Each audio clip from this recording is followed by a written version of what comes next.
Hi there, it's Julie Kiris. I'm a Challenge 1 Director for Classical Conversations, and today I want to talk about Experiment 3.2 in the Apologia Physical Science book, in which students are working on a project together to determine how the periodic table is organized. And I brought along my husband, who happens to be a chemistry teacher and knows a few things about the periodic table.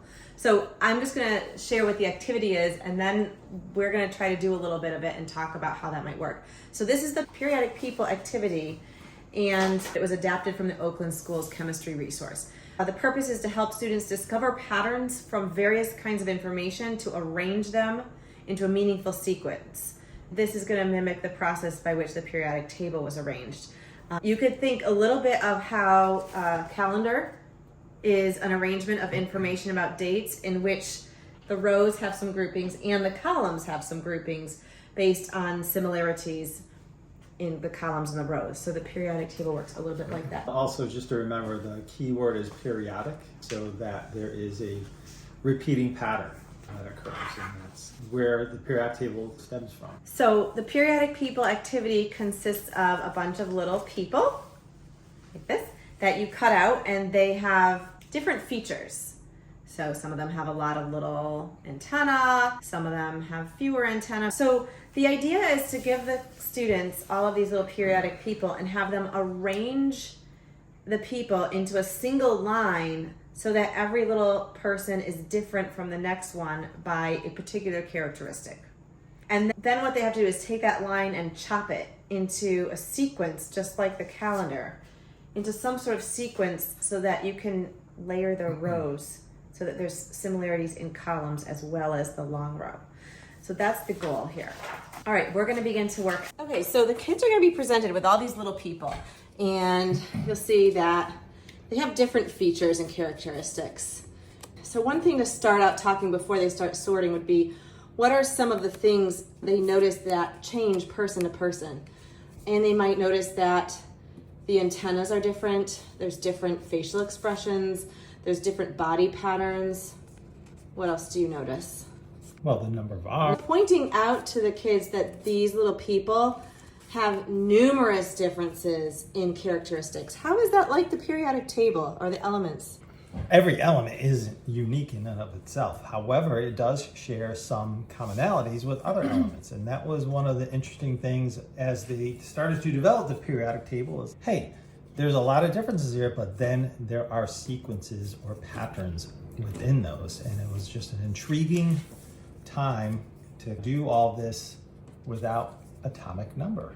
So kids might start out by, like I started out at first by sorting them by their bodies, but I realized I had way too many subsets, and that was going to leave me with kind of a big long table.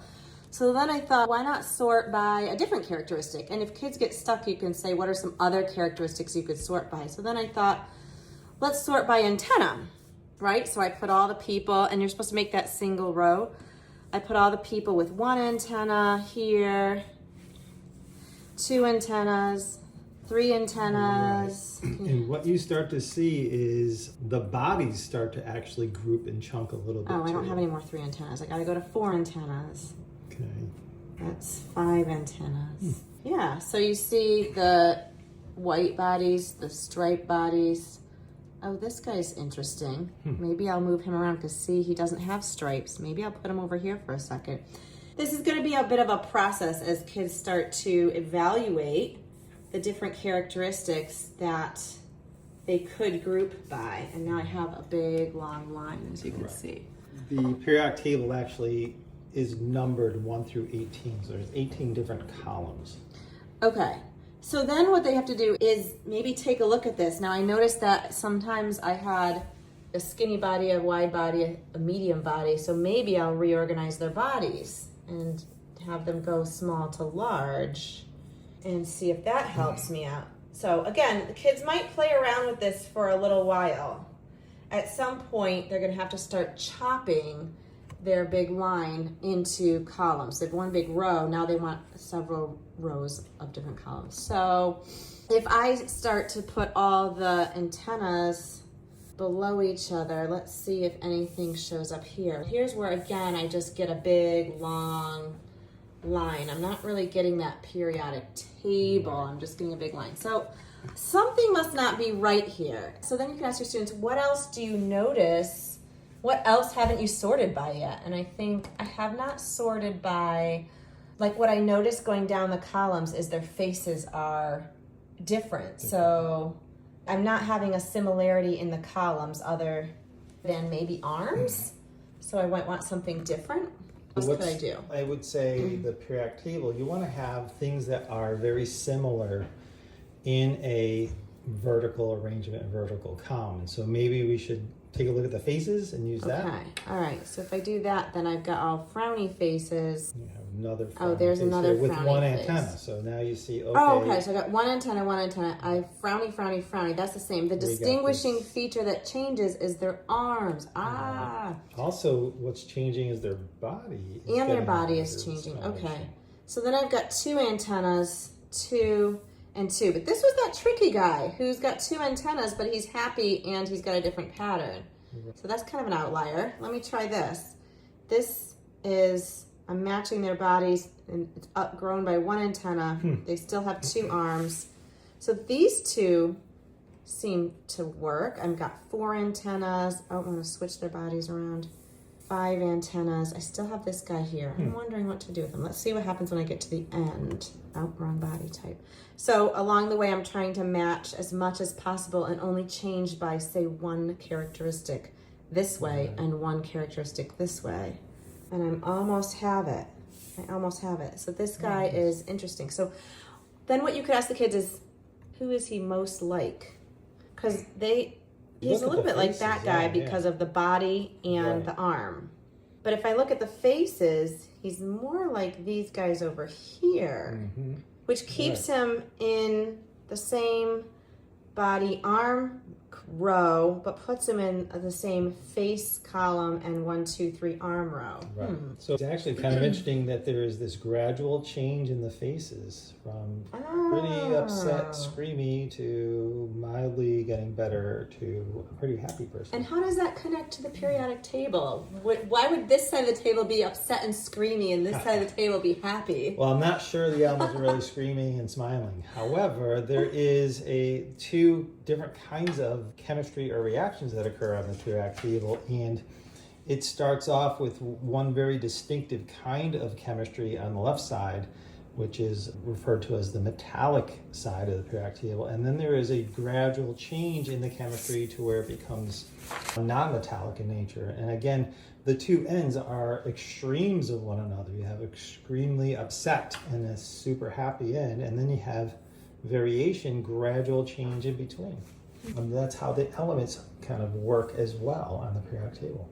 All right. So then in the instructions, it actually says you should have a blank space for a secret missing agent. I was supposed to take one out to begin with, to be honest. But this is just a way to help the kids navigate this sorting work of this project and how it relates to the periodic table. So I hope you've enjoyed watching us work through this activity. Okay, so we were just talking about Valence electrons. I've been told that a valence is what goes over your kitchen sink, but a valence is what elements have in their atomic structure. Right. So we were talking about, I'm not going to get this right, valence electrons, and I was looking at these little guys that were in this last column and noticing that this guy matched the faces and matched the white bodies.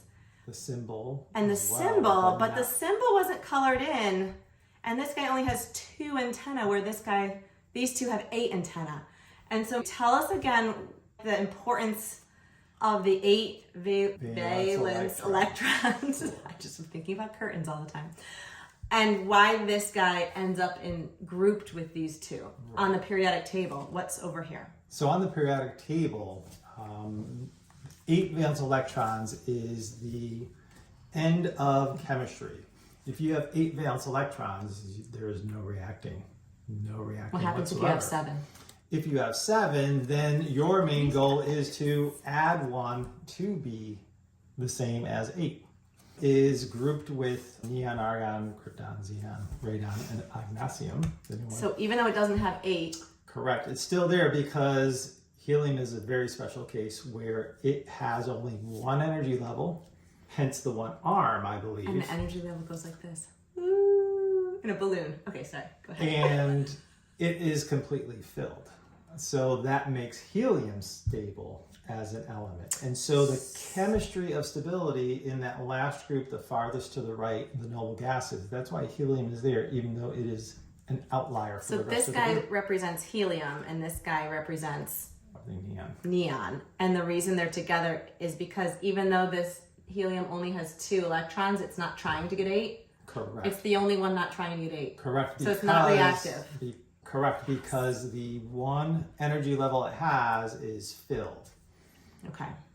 And so if your students are asking, why is this guy with only 2 antennas in with the guys with 8 antennas, you can then say, what do we know about these elements on the periodic table? Because remember, this activity is to teach them something about the way the periodic table is structured, and they can hark back to discovering atomos in Challenge B. And when they did all of that work drawing those atoms with all the electrons and Energy levels. valences, not Valence balances, electrons. valences.